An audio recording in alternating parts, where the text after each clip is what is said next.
posachedwapa tikupasirani zimene wayankhula Bon Kalindo lero pa 18 September 2024 paja Bon Kalindo mwini wake amati ndi president wathu osauka, president amene amamenyera ufulu anthu osauka. Ndipo Bon Kalindo lero pa 18 September wayankhula motere: sindinaone anachezera kuona, ndipo ine ndikangomva kuti kuli anthu ena osamva olo utalangiza motani olo utatani koma anthu anabadwa osamva basi. Mmodzi mwa iwo ndi Lazarus Chakwera, ndi president womvesa chisoni, president wosamva amenenso ali ndi ma advisors osamva, onse ni nkhutukumve zokhazokha. Chifukwa mmene alili Malawi lero economically, mmene akuvutikira amalawi lero oli ndi njala, mmene akuvutikira ana asukulu lero, mmene zinthu zavutira muno Malawi ngakhale anthu okhala kunja, sinali nthawi yowola mchina ntindi cha anthu monga mmene ndanenera dzulo kupita nacho kuunga in the name of politics, kungofuna kuachita apizi anthu, kuwasangalasa anthu ochoka m'maregion osiyanasiyana, mafumu onse kuwatenga, anthu onse andale achipani kuwatenga, ena okuti alowa kumasintha chipani la Mulungu angokhala la Mulungu lolemba lachiwiri uyo anyamuka akupita kuunga. Pena kumadaba kuti kodi anthu amene wawa afika pakanapo jambulisa ali mundegewa popeza chipanichi achilowa zulo. So pano ndiye kuti ujeni yawo apangalitiro, visa yawo aipangisa liti. Kumadaba kuti asa ndiye kuti dizijamanena kuti anaimba Malemu Lucius Banda kuti apawo ndi mizi yakachere amakumana pasi ndizoona eti kutile kwa anthu aja ankanama kuti aina aja ali ndi kondwanina nkhumwa koma akumamenyaso kuma meeting ya usiku pasi ndi MCP. Ena aja ankanama kuti atali ndi mu DPP ku Eastern Region kukwa Msaka koma akumamenya mafilimu so pansi. Koma anthu andale mwandi wopya kopya ndaopa, chifukwa ndi mmene akuyakira Malawi lero ndalama zimene zijazo sizikanayerekeza kutuluka. Anayenera kuchita consider bambo wanzeru satenga ndalama kumakamwera mowa, satenga ndalama ndikumakaenda ni mahule, satenga ndalama ndikumakajera kanyenya. Bambo wanzeru amaona kaye kuti kodi pa nyumba panga pali bwanji.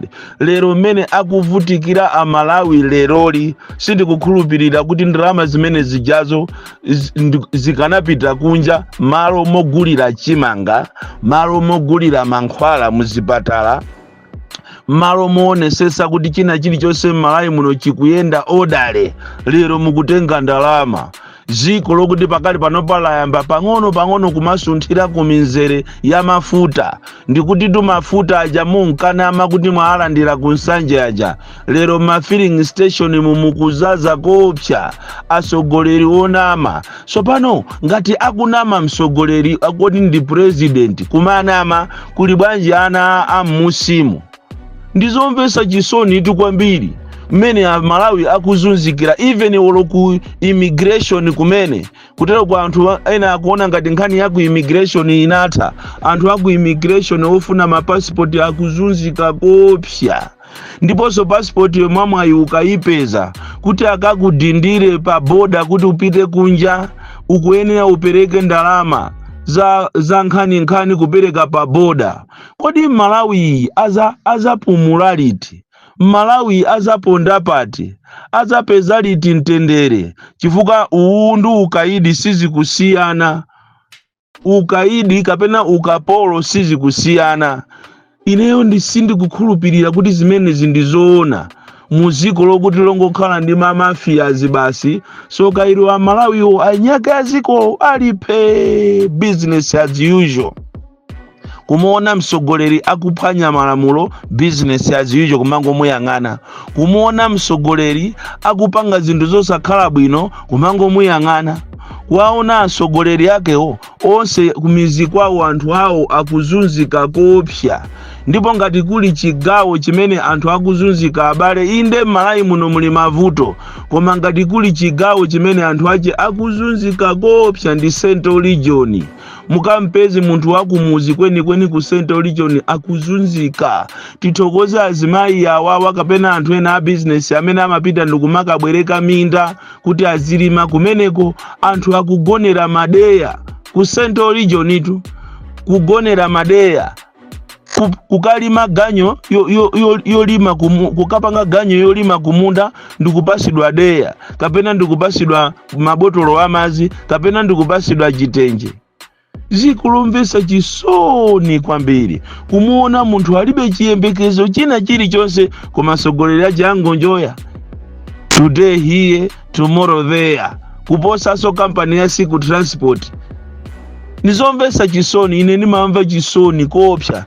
Posa chedwa pompano iniyo mwaona masiku awiri apitawa Malawi mwachiona chikalata cha appointment kunena kuti President Chakwera wasankha ambassador opita ku Zimbabwe. Ndiye ndikufuna muziwe chifukwa ine nimangoululapo chilungamo. Ambassador amene akupita ku Zimbabwe ujayo akafikira pa mavuto ngatiso mwina boma lisanapange madiru ena. Chifukwa ambassador amene anali ku Zimbabwe ko anatumizidwa ndipo anakakhala PS ku Ministry of Foreign Affairs kuno ku Malawi. Atachoka atasemphana ndi dziko la Zimbabwe. Koma pochoka kumeneko ambassador ameneyo anatenga china chilichonse cha ku office, anatenga china chilichonse cha nyumba, ndalama mwina zopitirira 200 million Malawi kwacha. Anatengatu abale akati maskirini anatenga, malaputopu adatenga, masofa adatenga, mabedi adatenga, makatani adatenga, ziwiya zose za ku kitchen anatenga. Zinthu zimene zozo ndi zaboma tu. Koma akujene ambassador ameneyo adamuchosa kuchokera ku Zimbabwe kubwera kuno ku Malawi, koma atatenga katundu wa boma. Koma osamfusa, osamuitanira ku koti, osamuitanira ku polisi kuti bwanji kwamfusa kuti bwanji watenga katundu amene kuchokera ku Zimbabwe. Lero munthu ujayo waononga ku Zimbabwe kuja akunyamukanso ndikukampasa udindo waukulu ku Ministry of Foreign Affairs. Sopano kumafusa kuti sopano popeza ku Zimbabwe ko amene akupita koyo akuyenera kuti akapeze nyumba mwache muli well furnished, furniture ilimo, za ku kitchen zilimo, mabedi alimo, zofunda zilimo, china chilichonse amene imayenera ikhalire nyumba ya ambassador. Ku office iso akuyenera akapeze chimozimozi, koma ndiye kuti boma likuyenera so lipange madiru ena liononge ndalama over 300 million, mwinaso half a billion, kuti munthu amene ndi family yake apite akapeze furniture. Zoona munthu ungatenge foloko kuitenga foloko mafoloko akupezeka kumsika waku Lilongweko, kapena nsika ya Limbi Blantyre, kapena kunzuzu. Munthu ukatenga nditu screen ya Nchombo, mwinaso ndi ya Nchombo kaya, kapena kukaitenga kuchokera ku Zimbabwe lendo naye kunoko ku Malawi, koma munthu osafusidwa.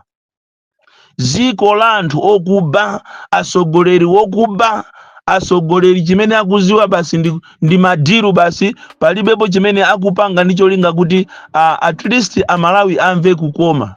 Ndikumva chisoni kuli azimayi ambiri amene azimuna awo anamwalira azimuna awo asanalandire pakana lero li pension yawo sanalandire, ana akulephera kupita ku skulu.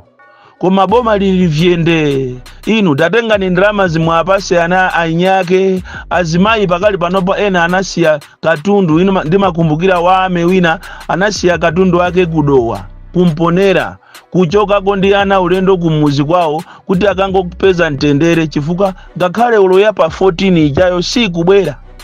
Koma akamapanga pa TV pa MBC mene akulankhulira ndiye ngati kapena zinthu zili bwino.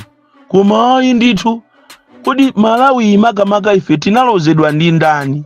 Anatilozayo ndi ndani ku Malawi kunoko? Zoona mene Amalawi yakuzunzikira inu mukatenge ndalama zose. Ndiye mene wachoka mpachatu na maenda akachoka ku Malawi kuno kumachitika zinthu zoopsa. Ndiye Amalawi mukonzekeretu. mukonzekere. Sindikudziwa kuti kodi ati azabwereyo ndi ndani, ati azabwere ndi ndani kuti azapulumuse Malawi ino, chifukwa andale onse akupanga chimozimozi. Pano pamene tilili pano tili ngati tili tonse mundende ndi atiyikiramo mkango ndi kambuku kunena kuti musange chimene chiti chikudyeni bwino. Ndiyo situation ya muno Malawi itu. Situation yathu ndionena kuti atili mundende tonse, ndiye mundende muja mabwera kambuku ndi mkango, ndiye akunena kuti ife tikufuna tikupheni, ndiye aliyese asankhe chimene chiti chimphe bwinotu. Chifukwa tikaona asogoleri athuwa ndiye ndi chimozimozi isotu. Komano uyu aliwesi kwambiri chifukwa mwina ena umbuyo mwakati akalangizidwa amamva, koma uyu ndiye aliwesi walitenga boma lingati dimba la amayi yache. Kuwatenga anthu kumanyamula anthu kukasiya ulendo nawo kunsonkhano kungwenya kujako matraki 41 amene anachokera ku Nchinji, anachokera ku Kasungu, anachokera ku Dowa, anachokera ku Salima. MP wina aliyese amabweresa anthu kumene kujako ena matraki 55. Ndalama zaphweka ku Malawi kunoko, koma kuwaona anthu mene akuzunzikira. Amene anthu akuzunzikira ndipo ku Malawi kuno kulibe kuti ati uyu akugwira ntchito, kapena uyu amakhala momuno, kapena uyu ndi wakunja. Malawi akuzunzika kopya. Lero basi anthu ena ache basi azatenge basi ongofuna kusangalasa miyoyo yawo, ndiye basi kumamuyimbira mmanja chakwera delivers ana fiti, ana satana, ana anthu ouluka. Mene anthu akuzunzikira munomo Malawi, umuntu ungamaka muchemerere chakwera kuti ati chakwera delivers. Ndipo inuyo mukanakhala anzeru mukanamulangiza president yanuyo asaimeso, chifukwa wafikisa Malawi pokudya chiteze. Kwina kundiye kuti ngati anthu akudya chiteze akachoka pa chiteze azidya tudoti. Kuli umphawi.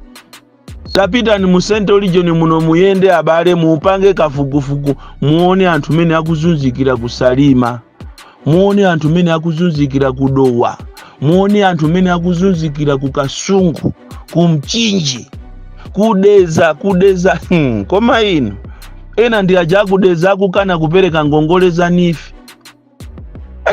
Lero ngongole za nifi zija boma likupereka kwa anthu akunja. Musalima mukumapanga mafakitale yawo, munthu wokuti ndi Burundi wangobwera kunoko wakunja, lero mungutenga ngongole ya nifija kuwapasa anthu akunja. Malawi weni amene akuyenera kuti akhale beneficiary ndiye kumamuuza zinthu 21 ukabwerese chakuti upite kumanda kwa abambo ako ukatenge mtembo amene yeni mtanda uja ati uone ndi kuti iwe ndi wakongo. Malawi alibe ufulu muziko lawo, koma anthu obwera kaye amwenye ena ndi alipo yabwino, koma pali amwenye akuzunza Malawi kopya. Amwenye kumafika pomenya kumamenya anthu munzuzumu, muli mwenye wina kumafika size yomenya anthu. Amwenye kumapasa anthu 2000 pa wiki, basi 4 weeks ati amene ni malipiro wako. Kuwaona amene amayang'anira nkhani za leba palibe chimene akuchita. Maestate ya Tcholo ni Mulanje amene ali malowa amakolo athu, anthu akuzunzika kopya. Pakali pano pa maestate munabwera Malawi ena afiti amene akupangisa kuti azungu awo asamalembe anthu ntchito koma aziyapasa ganyo. Ndipo azungu ndi anthu abwino, amati akabwera muziko muno amayika salary yabwino, koma boma limakaniza kunena kuti musampase munthu amene salary imene.